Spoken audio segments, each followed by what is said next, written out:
What's up everyone, John Rettinger from Techno Buffalo here, and over the next couple of videos I'm going to be showing you my favorite apps on different devices. We're going to talk iOS, we're going to talk Android, we're going to talk Windows Phone 7, but we're going to begin with the iPad 2. So stick around, let me show you the apps that live on my iPad 2. Nothing's been doctored, I didn't download anything or move stuff around because it was going to be on video. This came from my backpack to being filmed, so let me go ahead and show you what's on my iPad 2.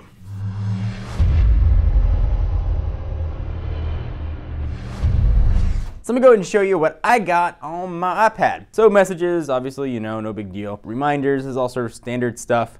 What's not standard though is Analytics HD. That's what I use for Google Analytics to track the site so I can see what content you guys like. It's definitely costs a little bit of money. It's not overly expensive.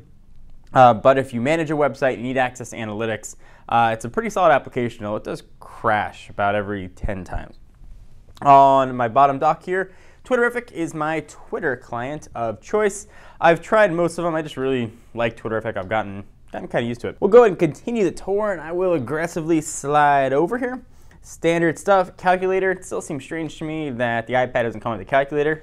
Productivity. I don't know why the folder called productivity. Let's get that out of there. It doesn't belong in there. This is really cool. It's called i3D. Uses the front-facing camera here.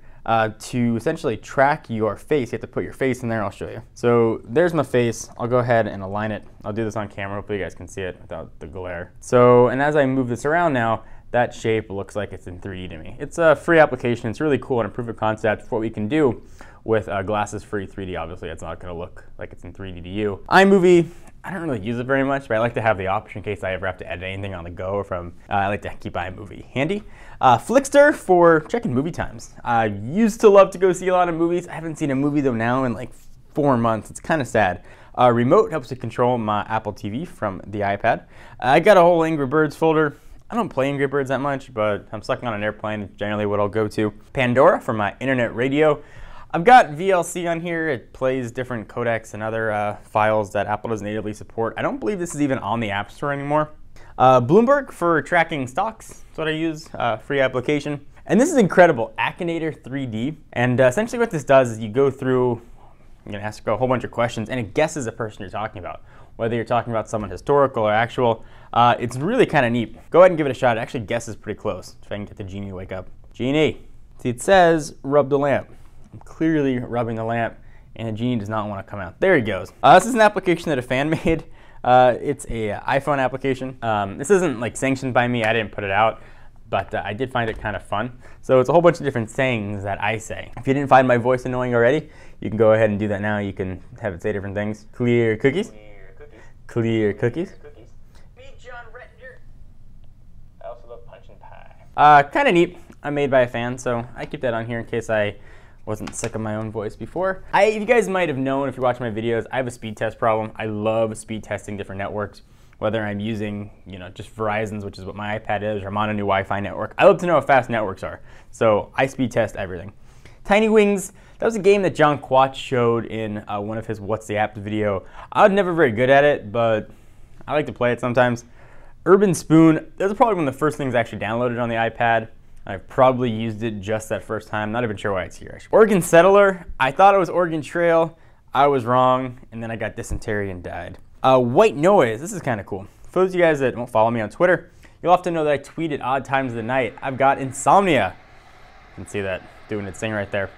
And one of the things that really helps me sleep is having white noise in the background. So you can see where I'm going with this.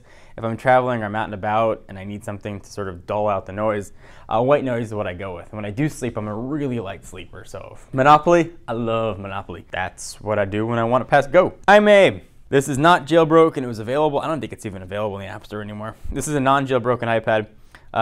You can pick different arcade cabinets and you can play them. Different choices. You got the virtual joystick here, and then your buttons for playing. Alarm clock. If you want to use this particular alarm clock, here's a word from the wise, something I learned. So you go into it and you set your alarm time. It tells you the time here. If you hit the home button and you close this thing up, it's not going to run in the background like you might expect. Your alarm will not go off and you will oversleep. So if you want to use this and you want to turn off your iPad, you don't want to have it show the time the whole night, now you can, you know, not power it off, but lock the screen. As long as you have this open when you either close your your smart cover or shut off the iPad, your alarm will still go off. But if you close it, hit the home button, it will not go off. American Express for when I have to pay my American Express bill. And that's it. Those are the applications I've got on my iPad. Nothing overly exciting, but that's my iPad. I love it, and thought I'd share my must-have applications, or at least what's on my iPad.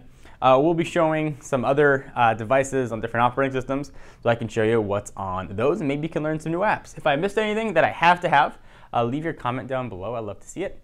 I'm Rettinger from Techno Buffalo, and I'll see you in the next video. Bye-bye.